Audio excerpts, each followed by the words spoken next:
do the introduction. Welcome, everybody. Welcome to the Mediators Institute of Ireland TED Talk Club. We have just watched Dan Reisel chat about the neuroscience of restorative justice. Very interesting it was too, and we're looking at I suppose, the linkages between restorative justice and that neuroscience and mediation. Obviously, we deal with people who have been offended and indeed who have offended themselves. But there's many things here. As usual, we'll have a panel. We also have a chat box here. So if you have any questions, drop them in the chat box.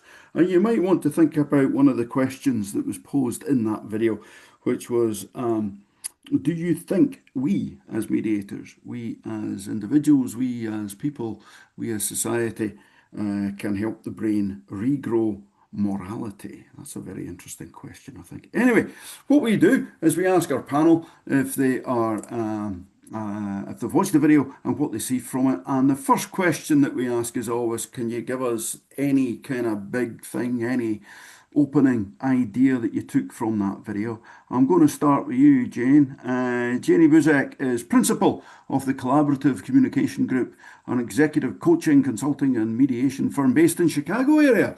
For over 20 years, Jane has enjoyed engaging clients as a facilitator, coach, consultant and mediator at every level and across multiple industries. Jane has mediated hundreds of cases ranging from gang crime to eviction to human rights charges. So not far removed, Jane, from the topic there of the murderer Joe and Dan Reisel and his research there. Any kind of opening thing that you've picked up from that video that would be useful for mediators? Excuse me, absolutely. So the first thing I'll just say very briefly is that what I mentioned before this meeting is that it led to more questions than insights for me, especially around the amygdala. And when I do trainings on the amygdala, I've always assumed it was sort of just or based on my research, fight, flight, freeze, and how we can move parties away from that and toward the prefrontal cortex where they can access communication and rational thought. However, you're absolutely right, Scott. Early in my career, I had the opportunity to work with community mediation, restorative justice program for youth and gang crime. And I will say that the opportunity that they had to there's one particular case that I remember. I don't remember the specifics of it, but each side had a lot of different folks on their side. There was a youth who was, I think he was like maybe 16, 17, who had done a harm to the other side. The other side had their family, their cousins, their brother. I mean, there was a huge room. Luckily, it was a huge room. I was by the door, so made sure I was by the door. Um, but it was a great opportunity for both sides to sort of both listen and hear and understand what was happening, say, in the youth's mind, who actually ended up being, was very sorry, had not meant to create such a harm. It was more like an impulse, that their prefrontal cortexes are not quite developed. But it was a great opportunity for him to hear what the specific harm was that his action had caused. And for the family to understand, oh, well, actually, they had cousins or neighbors in common. And could they somehow figure out a way to work together um, moving forward? So I thought I was very inspired by the video, even though it brought questions. Okay, it's brought questions about the amygdala and its role in empathy and many other things and positions coming. I'm going to come to Ilona Kuplik next. For those that don't know her, they haven't been on one of these things before. Ilona Kuplik left her home country of Germany with her family in 2011 to live in the southwest of France. In 2016, they lived in Ireland for a year where she discovered her love for our wet island and its people. Since 2019, she's been on the panel of mediators of Family Mediation NI Belfast and is an EMIN registered international elder mediator. She's also CEDAR accredited and a member of the Association of European Mediators in Paris.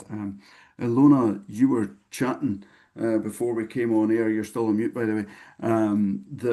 About positions in the room, and Jeannie mentioned that as well.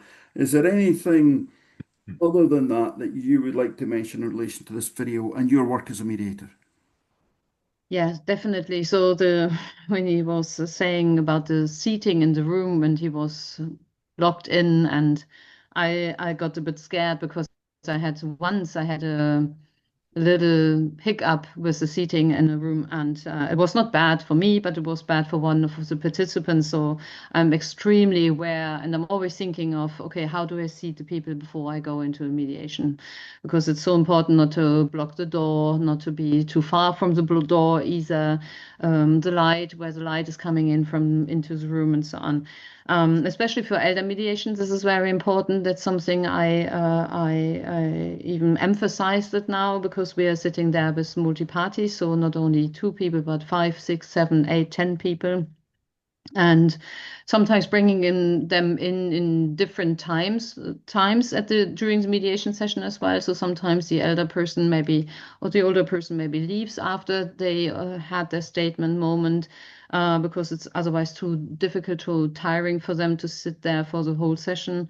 And so, but leaving, for example, an empty stool then for the person, even though the person can't be with us, but to have this seating still there, so that I can say, okay, what do you think is grandma thinking about this, or something like this, so that I can still have this person, even though not physically, but in a certain spiritual way with us in the room. So that's definitely something I look at.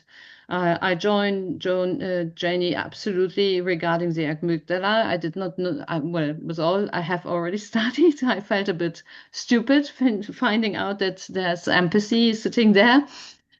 So I asked myself, did I not study enough, although I have all these trainings done? But regarding the development of the amygdala, and also and I have to look up the word plasticity, very difficult English word. That's definitely also something playing a role in elder mediation, because as we are all getting older, so we have the way our brain works differently, and we don't have to have dementia to find out that we maybe not as quick-minded or not as spontaneous as we have been maybe 20 years ago. So definitely also something to look at and to look out for in mediation. Okay, thank you very much, Ilona. Our third panelist today is Michael Lang. Michael Lang is a mediator with more than 40 years of experience in the areas of family, workplace, organisational, congregational, and public policy disputes. He is the founding director of Master of Arts programme in conflict resolution at Antioch University. Amongst other works, he is the author of The Guide to Reflective Practice in Conflict Resolution. The other two, Ilona and Janie, Michael, have mentioned things about the amygdala growing, empathy, the impact on victims, which I don't think the video really covered. It was more about the impact it has on the perpetrator, if you like, that we've got there. And then Ilona moved on to seating, I suppose reminders of people, almost props, something that helps somebody see things, but also I think the overall feeling I'm picking up here at the moment is this area of neuroplasticity, which I can't say. What I can't say is corollary. I can't say that word. I don't know how to say corollary. I can't do it. Right? I just can't do it. There may be words that you can't mention, Michael. But what did you take from the video? You mean corollary I can't say it. or Don't corollary? laughing at me here. Yes, there are far too many other words that I can't pronounce, but I can do those too. So, interestingly, for me, because I've not done restorative practice in my career. My my thoughts went to what's the influence of it? What can I take from this video that I could use in what we might call a more normal circumstance where there hasn't been violence, there hasn't been a crime committed, and at the same time, people are um, furious with one another. The conflict is deep, It's intense. It's the resistance to seeing the other person's point of view is so palpable in the room. And I don't have to think about it in terms of brain science because I don't know enough to really use that. But what I do think about it is, what can I do? I'll give you one example, and it's one that's common among those of us who do family mediations. Parents literally are tearing their children apart, arguing about time with the child, about influence over the child, about relationship with the child. And they ignore the interests and the needs of the child. They're so caught up in their own struggle for identity, for relationship, that they're willing almost to they're placing their children in a perilous situation by virtue of not being able to find some measured and reasonable way in which to resolve their dispute. And one technique that I have used, and I know dozens and dozens of my colleagues have used, is to invite the parties to bring in photographs of their children. And we place the photographs on the table in front of us. And I ask the parents to talk about their children. When was this photo taken? I see, where was it taken? What happened? In other words, they begin to talk about their children. It shifts the focus away from their bitterness with each other, their fear of losing connection and relationship with their children, and instead they can begin to think about, in more positive terms, what sort of relationship can I have? What do I need as a parent? And what does my child need from me as a parent? So that's the beginnings of the takeaway for me from watching that really exceptional piece. Okay, you're not, I suppose, conflating the two. There's another word I can't say. But you're not saying that the parents are criminals, but what you're saying is that they're damaging the relationship, or they're damaging the child, or putting them in a perilous situation, I think you said, by not focusing on what's important. So you shift the way they look at things Yes, by using effectively you're using a prop. Right. yes, You're, and you're getting them it's to an bring abs in, you're bringing pictures, but you're shifting it to because they're locked in their own brains, to right. get them thinking about others, and just shift. Is that what you're doing? Exactly, Scott, because it is the practical implications are parents being able to talk to one another about finding a useful, loving way to work with their children. They are lacking in those moments, not as necessarily as human beings, but in those moments, empathy is gone. It does not show up in the room with them. They didn't bring it in their briefcase.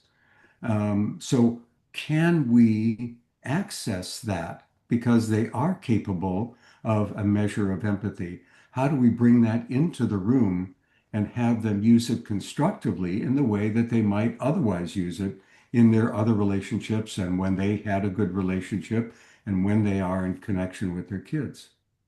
Yeah. Okay. Thank you very much. Now we've heard from the panel. If you want to ask any questions, drop something in the chat.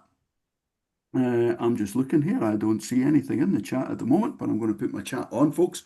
So if you do have any questions or any comments, or if you want to come in, then stick your hand up and we'll bring you in. But I'll go back to Janie over in Chicago now, up the East Coast there, into the middle. So Michael's chatting about empathy, okay, and how it's missing. It's not in the briefcase. It's not there. And you have to move people into a space where they can think clearly. And obviously, you were chatting about the amygdala earlier, so they're ready for fight, flight, or freeze, or whatever, right? Type of stuff. You've got to get them into place. And Dan Reisel on the video was talking about the space that we put people in isn't conducive to new neural paths growing and such like. So maybe turning that around, what else do you do to help people see the harm they've done or understand that somebody, in the case of Michael, it's not that people don't have any empathy, it's not that they don't care about their kids, it's that they're not in that space. How do you shift by using the surroundings or techniques or props or whatever? Yeah, that excuse me, that's really interesting. And then Michael, you're using the prop, we sort of the photographs.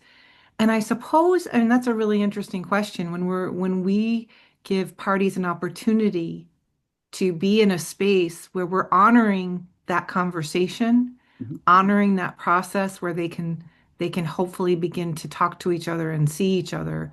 Um, Sort of like in the video when he talked about the difference in mice between environments. When you are creating props or an environment or seating for your parties, that's maybe the first time they've had an opportunity to be in a safe, neutral, or I call it multiply advocative space where we care about the relationship as a mediator and the people, right? Not how it gets resolved. But maybe this is the first opportunity they've had to do this. And so I think that's very powerful. The process itself, what we do as mediators, is extremely valuable and powerful. The other thing I do is I don't know, for my practice anyway, I help people normalize their feelings of their negative feelings, right? And try to say we are all self-protective. We do things some ways not in, like, even Joe, who was able to identify, oh, sadness, but didn't have that physical response. If you had a conversation with Joe pre change in the amygdala, he might say, well, did you, that's sad. Is that something that you would like to cause another person? And they can maybe access a different part of their brain to be able to answer that. Because maybe the answer is, if it's yes, well, that's a different issue altogether, right? But if it's not really, there's an opportunity there. And I think that we can provide some of those opportunities to help people grow in both empathy and self-understanding. Okay, thank you. I'll bring in Ilona now. If we're looking at that situation about the brain and the understanding, I don't know anything about restorative justice. Never been in that process at all. But it seems to me it's the criminal finding out from the people that have done something. Dear Mr. Mohan, come and I Oh, do hold not understand. on, Bill, you're on. Yeah, muted. Well done. It's more about them, I suppose, hearing from the victim's family or whoever it happens to be about this is what was done. But in mediation, certainly the way I work anyway, the first thing I do is try and find out from both parties, like, what are you on about? I don't know if that's done, but how important is the two-way understanding of maybe what was behind something, or and the more normal stuff that Michael was chatting about, turning up in mediation. People feel wronged, they feel harmed. How important is this almost shared understanding to mediation? How can we learn maybe from the way that the video set things out? You mean this shared understanding for between the two parties? It could be, or it could be for the mediator ourselves. Mm. We've got to figure something out. I think there's a danger, Yeah. particularly now, jumping in too quickly when you don't fully understand. Like, we don't fully understand the amygdala. Hey, you know what I mean? We would have been going on about all these things. It doesn't change. Everyone's about, oh yeah, oh, that's me. That's amygdala. There, that's the response, right? But it's changed. It's changed. Yeah. It's growing here. This man tells me it's growing and all this kind of stuff, right? So going too quick, I think you've got to find things out. So what is it that you would do to make the facilities or the Mm. surroundings, again, the right type of thing, following on from what Mm. Jenny was chatting about, to make it more likely that Mm. there will be an understanding or a change in this neuroplasticity, that people will go, ah, I get where they're coming from, whether they're the one that feels that they're on the wrong or the one that's done the wronging, if you like. I think there's such a word. Well, I think, like the mediation and the mediation process for me in any mediation, whatever the circumstances or the issue is, that why they choose to come to mediation is for me in a certain way restorative. Mm-hmm. Often in family mediation, for example, I often say we have to restore trust, because the trust is gone. They know each other so well. Parents know everything about each other. They know, as they have been partners, then married maybe, then parents, and so I think I focus them very much. Well, it's anyway child focused, but I focus them as Michael does, in this frame of, okay, the kids are the common point between the two of you. And I don't have a picture. I don't ask them to bring a picture, but what I do is a pen picture. I ask them to pen picture their child, children, daughter, son.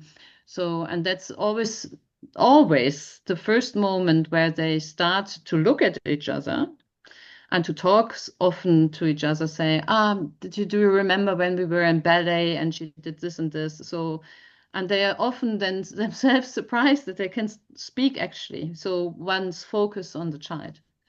So, and I scribble everything down, what they say, if the child is blonde or dark haired or whatever they do, if they're social in school, if they have friends and so. And at every item I write down, I have the impression that they are more focused on something. And when I feel that they are focusing on the children, then I feel safer, because once they come into the room, it's a massive knot of problems they are coming with, a backpack full of things they want to throw at each other. And but I think if I go really back to one of the most important principles for me for mediation is that it's voluntarily, and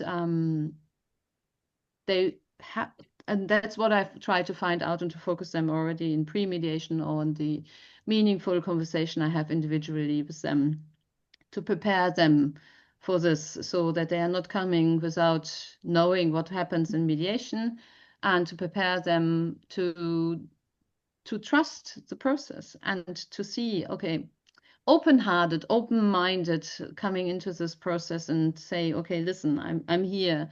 And because if I do this in the pre-mediation or in this meaningful conversation I hopefully have individually with them, then I can remind them of that as well, and say, without of course conveying special things, but remind them of, okay, why are you here? Why do you want to be in mediation? What's the thing you would like to talk and discuss? And it's not about always finding a solution. So I nearly never say the word solution or something like this in my sessions. I always say, okay, what do you want to talk about? How do you want to organize it, and things like this. So I don't know if it's clear what I want to say, but it's focusing them is really important. And in child-focused mediation, it's easy because it's the children. I always, they are maybe separated people and no longer a couple, but they will always be parents. And that's definitely something I mention at the start of a mediation session to them. Thank you very much, Ilona. I'll come to you, Michael, because what Ilona's been chatting about kind of ties in with the question that Marley has put in the chat. So we'll come to that. I did notice, though, before we start, that the difference between the parties coming to mediation in Europe and in America is, in Europe they have a backpack. In America, they have a briefcase. So I just noticed I picked up on that one there. In answer to your question, which is about morality, and can we help them regrow morality? No, mediators do not regrow morality. Morality belongs to the individual. Our role is not to teach ethics, judge right from wrong, correct the character, or rehabilitate individual values. We risk stepping out of our neutrality and undermining the process. The Act and the MII Code of Conduct are very clear. Self-determination comes before moral correction. Our responsibility as mediators are to reduce conditions that distort moral choice, restore dialogue where values come up, and protect dignity of people who believe they are.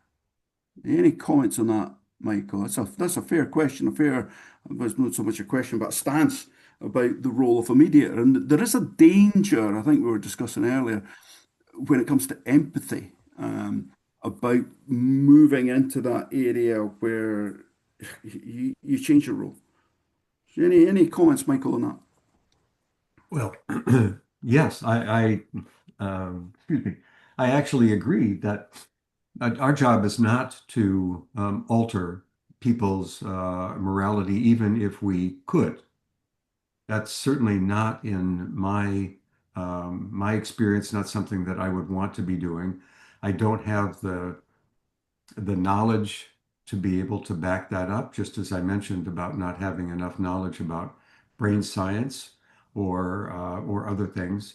Um, no, my responsibility is to help, in a sense, Ilona, as you were saying, help people have a conversation in which they figure out what they want to talk about, how they would like to talk about it, and what they would like to do about problems, if any, that they share.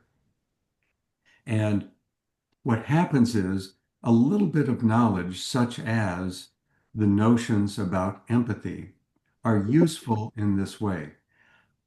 I have a sense when I watch people engage, dispute, disagree, argue, bicker, um, that maybe they have lost, as Alona said, a sense of trust. Maybe it's that they are being so self-protective that they can't access the empathetic part of who they already are. I'm not going to make them empathetic, but um, but I can understand that in order for people to reach an agreement, there's some prerequisites that go beyond finding the facts, gathering the information, identifying and clarifying the problem, all of which are critical. And that's about them as human beings. How are they going to talk with one another? And to me, it starts at the very beginning. Ilona, just as you said, um, it begins with why are they sitting in front of us? And also, what are we doing there? I don't think of it as my responsibility to do anything to them. I'm there in a service capacity. I'm not without skills, knowledge, insight, experience. Um, but my job is to identify what it is that they need, determine whether I can provide that, and if so, assist them. I'm not going to try to change them. The people who come in with their photographs and whether they're do drawings or they bring photographs, they don't leave changed people as a result of that experience. That's not the purpose, and certainly that's not the result. They leave with an understanding that suits them. That's what's most important. It isn't that I'm fixated on outcome, but I'm also very careful that my job is not to alter them, to make them. Um, whenever I hear someone use the phrase, I got them to, in relation to the mediator's role with respect to the parties, I want to grab the person by the shoulders and say, "Are you serious? Are you serious? Are you taking responsibility for this person's life? Are you inviting these children into you're going to raise these children, going to manage their finances for them? You got them to do what? You didn't get them to do anything. And if you think that, then you're being manipulative. We help them make the choices that they decide are best for them." Okay, so if I'm picking you up right here, Michael, those things are already within them. That's what you're saying, right? They have empathy, they're just not showing it at the time if they're arguing over the kids or whatever, right? And what mediators do, in your case, is not force them to do anything, but create the conditions in which case they can shift, which allows them to bring forward that empathy in the case of you could argue it's a bit manipulative to get people to bring in photos, but you know it works. It unlocks something that's already in them. It's not changing them. Have I picked you up right? Is that the kind Well, of thing you're saying? um, I'm helping them access whatever they have. Yeah. Okay. Daniel Research talking about something really different and absolutely fascinating. which is can we, through certain behaviors, achieve an outcome that is an increase in a person's capacity for empathy? Um, I don't think we as media, first of all, we're not qualified to do anything like that, and I don't think it's our job. Our opportunity is to listen to what Daniel had to say about the value, the importance of empathy, and and and if I were doing a restorative justice, what I would be thinking about is how much empathy, how much a sense of compassion and understanding could the victim and the offender share, not thinking about what is the ultimate brain science, the result for the offender or for the victim, but accessing what they do have to the maximum extent they're capable of doing. Okay. Okay, thank you. I'll come to Jenny. I like the phrase, I suppose it ties in there, the more psychopathic people, what is it they said? They know the words, but not the music of empathy. Thought it was a nice wee turn of phrase that they had there. Is there anything in Michael's been saying there or Ilona before about the importance of media is that we're not restorative justice people, okay? We're not even facilitating anything at that kind of level where there's been, in this case, violent crimes against others. But we do have people that have come in that feel hurt by individuals. Is there anything that Michael's been saying and particularly Marlies as well, where it's we're in danger as mediators in crossing a line and going too far. And there are things that are okay because it's not homeopathic mediation. It's not to sit there and do nothing. We are in this role. We're not changing people, Michael's saying, but people do change insofar as their outlook on that specific dispute is concerned, is it? Any comments on any of those types of things? Yeah, I think what Michael and Alona both said is, I think, really important. As mediators, we don't know the only ones. hmm, For me anyway, I am trying to figure out what is in the parties. So all of the content, I just talk about, I just control, and I know Michael and I look at this a little bit differently too in terms of process. I'm just about the process and maybe the knowledge about how to help facilitate a conversation. But all of the knowledge and the insights and any empathy, anything that they might have is already within them. Mhm. So whatever I can do is not to get them to see, not to get them. Michael, I completely understand that. I got them to do. Oh, I did you now? Okay, well, good on you, right? But it's not about that. It's about the most important thing is helping the parties access what's most important to them, be able to both, in my work, honor themselves and honor the other person. And however that can come about, if I think placement of environment, all of those things that we can do to positively impact that process is our responsibility rather than saying, I need you to see it this way or you to see it that way. I don't know if that answered your question, Scott. I think so. I think we're all coming to the conclusion that we do have tools as mediators. We do have experiences with knowledge of different things, but we have to be careful about how we bring all of those things in. But what we're actually doing is allowing I suppose, a facility. Going back to what Dan Reisel was talking about, he's saying, look, you put people in little cells, they're not going to develop. If you put them in a place where they can't socialize, or the only people who do socialize with the other people with psychopathic tendency or whatever, they're not going to develop all those lovely societal things and interactive things, and they're not going to grow their amygdala, they're not going to grow empathy. And what we are doing is, albeit on a very temporary basis, allowing them conditions and helping them see a different side, that they're not totally selfishly focused on their side of the dispute. I think that's what I'm picking up from the three of you, actually. I could be wrong, but I think that's what it is that we're there to help people figure out their way through their dispute. And there's a line that if we take everything that's in a video it becomes a line that you cross. It becomes dangerous. You can draw parallels. You can look at lessons.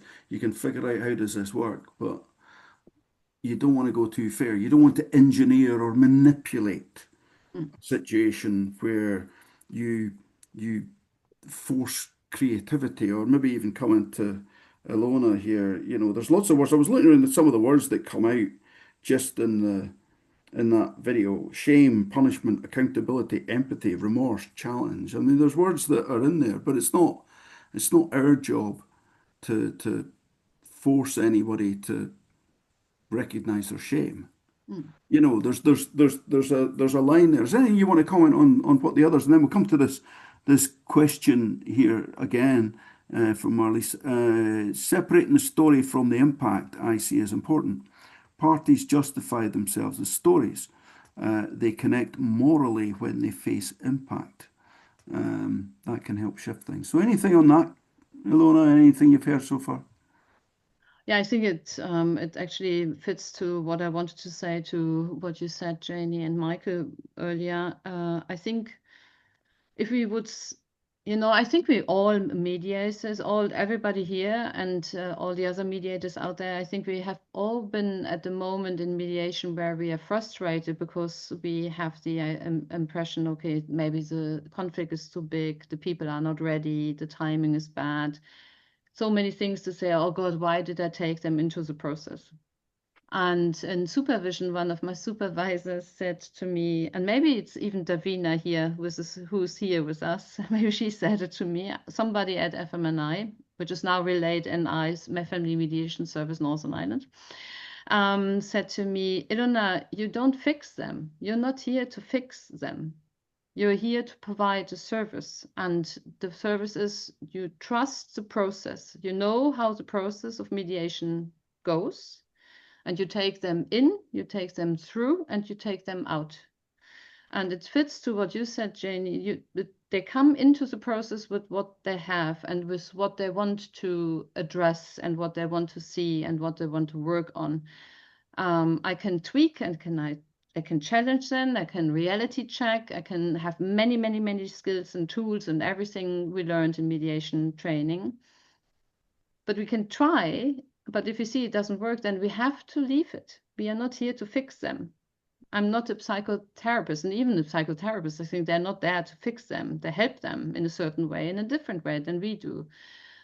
So we have to pick them up where they are, and we have to see how far we can get, and to see and to help them to find out their need if they are maybe not able to see their needs themselves. So with our experience and everything you said, Scott.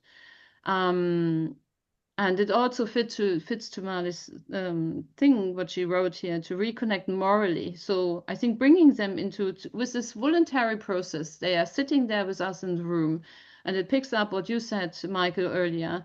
Why am I here with them? And they ask themselves the same question. Why am I here? And to pick this up, this momentum maybe, and this now we are here, put everything on the table, what you would like to put, what you would like to address, to create a topic list, the issues you would like to talk about. So this momentum, this is what we can pick up, where we can help them to find a way through this process because they are already in. So I took them in, I took them through, and then at the end they go out of the process. And maybe they trust each other more, maybe they're happier or less happy, but that's not in our hands. And that's maybe the frustrating part of our job. Yeah, I suppose it depends on how you look at the job, but yeah. It stops us fixing things, so it's maybe a good thing. Michael, any kind of, we're coming near the end, looking at all that process there anything else you'd like to finish on? Maybe how you've changed as a mediator over time through experience and coming to those challenging positions. Would you have dealt with things differently 30 years ago? So different. I I do my best to look at every mediation as an opportunity to learn something, not just about the parties and the interaction between me and them, but about myself and my role. And I I don't say this to the parties, but I view them as my teachers because they're giving me the opportunity to practice my craft and also the opportunity to learn from their experience. I mean, there's no question that I'm giving. That's what they want, and I do my best. But at the same time, I think about what is it that I'm learning. And one of the most important is what I said earlier. I would say that probably if you had talked to me 40 years ago, I might have been saying, so I got the parties to sit down and I got the parties to, that's gone because I recognize, I have a sense now of humility that I didn't have. Certainly age contributes to that, but it's more than just age. It's really a recognition of the extraordinary opportunity that I have and also the limits of that opportunity. You know, the amazing benefit that we offer parties when they sit with us, and also that there are limits to those benefits, and to find a place of real comfort for myself and hopefully for them by accepting those limitations, not seeing it as a constraint, but rather seeing it as a comfortable, nurturing environment for me in Yeah. which I can do the work that hopefully benefits them. Yeah, it's a real privilege mediating. Come to you, Jenny, with last comments. Davina's dropped in the importance of sitting with the exploration of conversations, moving behind the position, hearing the interests and needs and concerns, validating people to build trust in the process and be more aware of their own empathy. So again, I suppose resonating or reminding us what Michael said near the start. Those things are in these people. You know, they're already there. But any comments on Davina's? I just think, yeah, I mean, this is definitely for Davina's comment, the playbook about how we can best help our parties. And um, Michael mentioned humility. I mean, I think that's exactly right. I go in to every mediation with a bit of a thought or prayer or centering so that it's not about me, that I'm just so hopefully a conduit or a magnet or a magnifying glass or whatever is most helpful in the situation. But it's never about me. It's always about, again, bringing out what they want for themselves. And also, I suppose, I mean, I don't know if I'm articulating this clearly, but how can be in their own interests to honor the other person as well. Okay, thank you. Ilona, final comment and then we'll disappear. You're on mute. You're on mute. Mhm.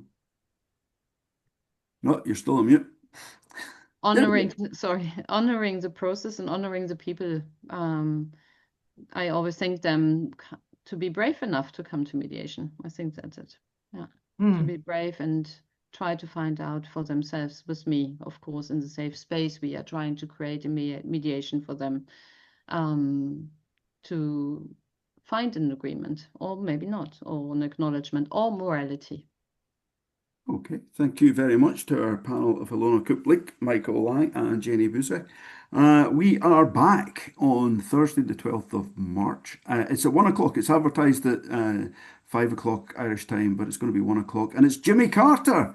Yeah, Jimmy Carter, the former president of the US. Why I believe the mistreatment of women is the number one human rights abuse. Well, that is back in, I think, the 70s or the 80s, that video. It's an old one anyway. Let's see if you still think it's the number one human rights abuse that's going on. We can have a chat about that and the lessons for all mediators. But thank you. Thank you to everybody that's contributed. Thanks for being along here today. And we'll Thank you. see you on the 12th of March. Thanks, Alison.